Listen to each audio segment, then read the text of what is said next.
नमस्कार मित्रांनो, आम्ही चाललो ठाण्यावरून भिवंडीला. तर भिवंडीमध्ये मानकोलीलाच आमची बस बंद पडलेली आहे. तर थोडा वेळ लागणार आहे भिवंडीला जायला. भिवंडीवरून आपण पुढे जातो आहे. तर कुठे आज आपण विजिट करतो आहे ते सगळं काही व्हिडिओमध्ये बघत राहा. मी शेवटपर्यंत व्हिडिओ बघा, म्हणजे तुम्हाला लक्षात येईल.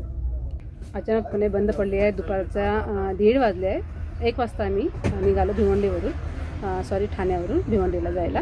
तर मध्येच मानकोलीला आमची बस बंद पडलेली आहे आणि किती वेळ लागणार माहिती नाही आहे. दुसरी बस आम्ही मागवलेली आहे त्यांनी फोन करून.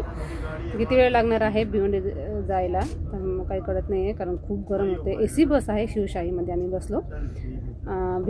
ठाण्यावरून भिवंडी जायला नॉन AC आणि AC या दोन्ही बस आहेत. तर तुम्हाला अर्धा तासाने किंवा 1 तासाने ही बस चालूच असतात. तुम्ही ते कंटिन्यू येऊ शकता. आणि आपण पुढे भिवंडीनंतर कुठला मार्ग आपण जाणार आहोत, कुठली बस पकडणार किंवा कुठल्या ट्रॅव्हलला पण करणार आहोत पुढे, आणि मी कुठला आज तुम्हाला ठिकाण दाखवणार आहे. तो व्हिडिओ कंटिन्यू बघत चला.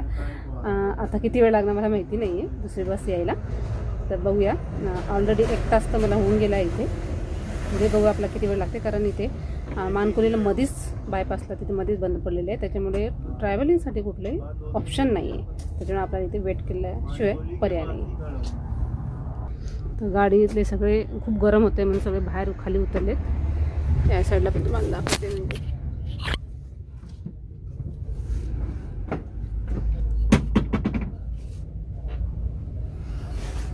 जेव्हा बस आमची मध्येच बंद पडली आणि हा आहे हायवे.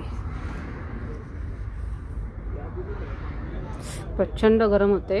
उन्हाळ्याचं कडकडीत ऊन तापले आणि मध्येच बंद पडली आहे. तर पुढे किती वेळ लागेल आम्हाला माहिती नाही आहे आता.